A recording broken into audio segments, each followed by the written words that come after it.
Hey everyone, I realized that I didn't record an intro for this video, so what we're going to do is I'm going to kind of cover it while I'm editing the video, so shh, don't tell anyone. Alright, so in this video we're going to look at doing the Haptic Studio, how we can install it, how we can use it with the MetaXR plugin, how we can install the Haptics plugin to Unreal Engine, and how we can use that to add sound effects to allow us to create custom haptic feedback effects that we can use on our controllers inside Unreal Engine 5 for use on MetaQuest 1, 2, 3, Pro. I think that's all of them.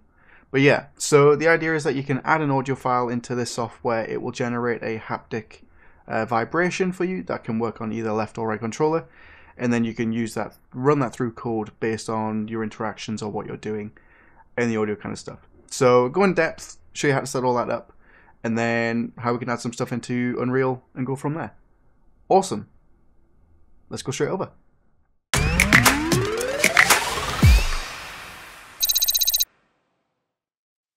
Cool, so now that we're in Unreal, what we want to do is I want to show you that I've set up a default project. It's just a blank VR template. However, I have gone in and changed some plugins around. So I do have the mixed reality or the Meta XR plugin enabled. And then I do have in virtual reality OpenXR disabled. So this stops it from crashing when I'm in the headset. However, because we're using Meta Haptics, we need the Meta XR plugin enabled. And if you're doing mixed reality, you'd probably have that done as well. But with that done, we need a couple of more things. So we need 3 things in total. We need the Meta Haptic Studio for Windows. We need the Meta Haptics SDK for our project, our game. And then we need an application on the headset called Meta Haptic Studio, which we can then use to demo some stuff. So there's a lot to cover. We'll try and keep it fast as possible without kind of losing too much stuff. So first thing we're going to do is I'm going to close Meta Haptics project. We'll come back to this in a moment, and we're going to download some stuff if we hide this. So first thing we'll do is on your headset or on your PC, if you have it connected to your headset or your profile in Meta, is we want to download the Meta Haptic Studio application. This is available through App Lab, and you can pretty much search for it on the headset. Just go to Store and then search for Meta Haptic Studio, install that, and maybe open it up. And what this allows us to do is it allows us to link our headset with Meta Haptic Studio for Windows, so we can actually test it without having a project, essentially. So what we're going to do is we're going to download the Meta Haptic Studio for Windows, download this. I've already got a folder set up with the downloads in there, but let's delete all of these, and then I'm going to redo that so we've got the correct naming. And we're just going to download this Meta Haptic Studio Desktop for Windows. While that's doing its thing, we're going to go to download Meta Haptic SDK for Unreal. I will link in the description these URLs so you can find them easily. But we want to make sure that we're on 63, which is the latest version, and works with 5.3 and 4.27. So we get 2 different versions of the SDK, one that works for both. So we're just going to accept and download, put this into the same project file that we've got. And now that's done, we can minimize these pages, and then we can set some stuff up. So I'm going to open up my downloads folder where I have my links. And what we're going to do is we're going to delete that file, and then we're going to extract these in. So MetaXR Haptics is the plugin SDK. So we're going to just extract here. And you can see that we get 2 versions. For this, we're going to use the UE5.3 because that's the version that I'm using. And we do the exact same thing, and we're just going to extract here. So with that done, what we can do is we can go to Meta Haptics Studio Desktop, and we're going to extract this here. And what this does is it gives us a Meta Haptic Studio Desktop Windows 1.1.1 exe file. So if we launch the Meta Haptic Studio, we're going to install this first. I already have it installed, so it might do some stuff, but in the end it should just allow us to automatically launch the application. So we see run Meta Haptic Studio, do finish, and then once it's done, we can see here that we have this program. So what this is a way to create haptic effects from audio files. So let's say you have a sound effect of picking something up. You could drop that sound effect into here, and it will automatically create you a haptic feedback file that you can use in your project. And there's also some examples in here of what you can do with it. So for example, we've got an Asguards Wrath 2, so this is sound effects from the game itself, and you can see how the audio files brought in, and it generates a amplitude graph, so we can actually use this in our projects and then have it go through. We'll take another look at this in a moment, but for now I'll just go back, and what we'll do is we'll set up our plugin for the SDK. So we've extracted our MetaXR Haptics folder as well. We're just going to copy this. There's two ways we can install this. One is per project, and the other is for the Unreal Engine version 5.3 itself. So if you create a new project, you can enable it in any project that you create, whereas if you do it per project, it's a little bit more tedious to set up. So the first way to do it would be to create a new folder in your project file called plugins, and then simply go inside of that folder and then paste it in. So what this means is any project I create using the VR template will not have this plugin available for me to enable. However, this project specifically will. So what we're going to do is we're going to delete this one because I want this in every project that I work on. So we go to C drive where we have our Unreal Engine installed, program files, Epic Games, Unreal Engine 5.3 because that's the version I'm using. Then we go to Engine, Plugins, and then in here we have a Marketplace folder. If you've installed the MetaXR plugin in the past, you'll already have this file. If you don't, just create it. Just make sure it's capital M and then Marketplace. And inside of this, we can simply paste this in here. So once that's pasted in, we can actually go ahead and load up our project. And inside of this folder, if we load up our project, which is mine is just called Meta Haptics, we can go through and we can actually enable this plugin. With the project loaded, we can go to plugins, and then we'll see here that we have a new section called Haptics. Inside of this, we can just enable MetaXR Haptics SDK. So we're going to dismiss this note because I haven't got OpenXR, restart that, and now what I'm going to do is I'm going to share my headset screen using Meta Developer. So I'm just going to go to Betacast, minimize some of these windows, and now that we're in the headset, what we can do is we can actually search our application library for the Meta Haptic Studio. So remember, if you don't have this, just go to Store, and then you can actually search for Meta Haptics up here. So you can search for Meta Haptic Studio, and we can see here that we have Meta Haptic Studio, which is available through AppLab, and then we can download and install this. So I'm just going to hit Start, and what you'll find is when you first boot it up, as long as you have it open on the PC, you'll get asked to connect your PC to it. So the PC will show a code, and then you can connect that here, and what that allows you to do is see anything that you're working on the PC inside of the headset for testing, which is super cool. So for example, if I go on the PC and I select Asguards Wrath, we can see that our current project that we have open is called Asguards Wrath 2. We can select this, and in here we can now select any of these sound effects to test the haptics through the controller. It's going to use the controller that you're pressing the play button with. So if I press it with the right controller, it's going to play the sound effect through the headset and the vibration that it's actually created for us on the PC. So blade bow, really loud. I'm going to turn that down. But what it does is it allows it to go through, and you can see that changing it on the headset actually changes it on the PC as well.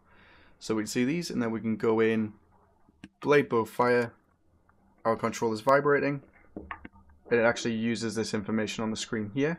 So we can go in and we can actually modify this to be a bit too much. Resolution maybe, sensitivity, you can kind of play with it as you like. So now if we go into the headset again, press play, I can feel the vibrations through the controller linked to the sound effect itself. So what if we want to create some new ones? We're going to say don't save for this. We're just going to go to new project. Okay, so on the Windows, what we do is we're creating a new project. We'll do new project, and what you want to do is actually load in a sound effect. So I've got some that I've purchased, and I can actually load in here. So I've got some vocalizations. Let's do curiosities. We got a gasp. So now I can actually see that it's taken the audio file, which I can do hide the audio file. So you can see how it's taken the audio and it's tried to match the actual amplitude of it. So it works really well, and it's quite good at just doing it outside the box, or just doing it straight out the box, I should say. So now if we jump into the headset, I can see that gas B is automatically selected for me, and then I can immediately just feel that vibration and test the audio sound at the same time. Which I don't have any way of showing you guys the vibration or the sound effect, but it's as simple as that to create custom built audio haptic effects for MetaQuest gaming. Let's say we want to use this in our project, in our game. What we can do is we can go to File, and we can do Export Selected, or Export All if you've got a whole library of different sound effects. So let's do Export Selected, and in this case we'll set it to .haptic, and we're going to do Export. I'll go to my project, let's go and find it. Meta Haptics, and inside of this project we actually have a haptics folder already located inside our VR template. So content, VR template, haptics, and then we can just do save. So it's going to name it gasp_b.haptics, and we can see here that it's actually being detected. And would I like to import it? I'm just going to hit import, which was behind my head. Hopefully it's not too bad to see, but we can just do import, and now if we go to VR template, haptics folder, we can see gasp B is in there. If we open it up, we don't get any information because it's handled separately, but now we can actually go in and set this up to play the haptic effect. While we're in the editor, what I want to do is show you that in settings, you might need to make sure that show plugin content is enabled. If this is disabled, you might not see some components, but with that done, we should be able to see everything and be good to go. So what we're going to do is we're going to look at setting some of these haptics up and how we can make it work. What I want to do in here is actually set it up so when we grab something, we play the haptic effect. In this case, it's going to just be our little vibration gasp B. Not really have a way of displaying this to you guys, but we'll take a look at the code and see how it works. So let's do browse to asset, and we're going to open this up. There are a couple of ways to play haptic sounds. If we head over to the documentation and we take a look, I'll link this page in the description, but it has a full walkthrough of how you can actually set these up with Unreal Engine and use different components and play and have haptic effects play through the controllers. So there's a bunch of different things you can do with it. We'll take a look at a couple of those now. So now in the blueprint, the first thing we're going to do is we're going to add a haptic Meta XR haptic player component, and what this allows us to do is add haptic clips in here. So think of this as this blueprint. Every time it's being grabbed, it's going to play this one haptic sound effect. We say grasp, it's going to do it on both controllers, so it doesn't matter which controller we're grabbing this actor with. And then we can actually drag this in and search play. So haptics play, we've got play on controller or play with inputs. Play is just going to play the whole thing, so it's going to just take both controllers and play it at the same time on both. Or we could do it individually by doing play on controller, haptic effect, and then we can actually choose which controller it plays through. So you've got quite a bit of control, and you also have the ability to add haptic MetaXR haptic player component to the object, and we actually have the ability to spawn haptic player component, which we could attach to ourselves, let's say, and then we could change the haptic effect based on different things, which we then would do play. So I'll let you guys play with this a little bit. You can kind of go through and see on the best solutions for your project, but for now what we'll do is we'll do the grab component. We'll say on grabbed, and with the on grabbed, what we can do is we can get the grab component. We can search for get held hand, get held by hand, and then search equal. So if it's equal left, it means we're grabbing it with the left hand, should be true. And if not, we're grabbing it with the right hand. What we could actually do is, instead of doing the branch, drag off control and do select, and we can have this plug into a boolean. So if it's false, so if it equals true for the left hand, it's going to be true on here for the left controller, and then false will be right. So now we're actually switching it. So when we grab it, it's going to check what hand we're using and then play the haptic vibration through the player component that way. So now if I jump in, and I'm going to just set up the room, or set up streaming. little bit short, my room scale is a bit off, but we can go up, we can grab it, and I can actually feel the vibration through the left controller. And then on the right, if I grab it with the right, I can feel it through the right controller. So you can set this up however you'd like and build any system that you'd like for this.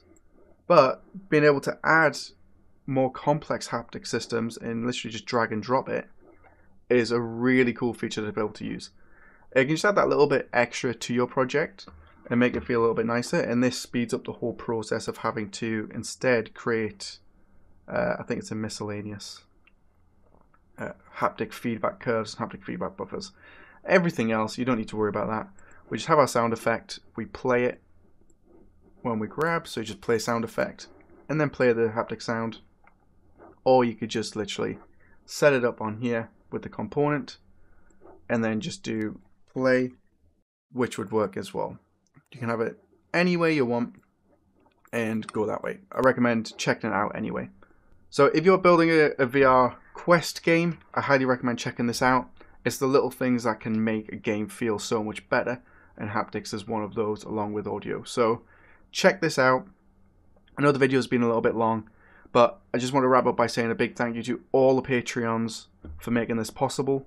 Without you guys, I wouldn't actually be able to put the time in and effort in to make these videos, and use your guys' basically feedback to keep these going and learn what you want to see and where we want to go with it. Cool. If you're not already, make sure to check out the Discord. You can ask any questions over there. And until next time, stay safe and I'll see you then. Bye.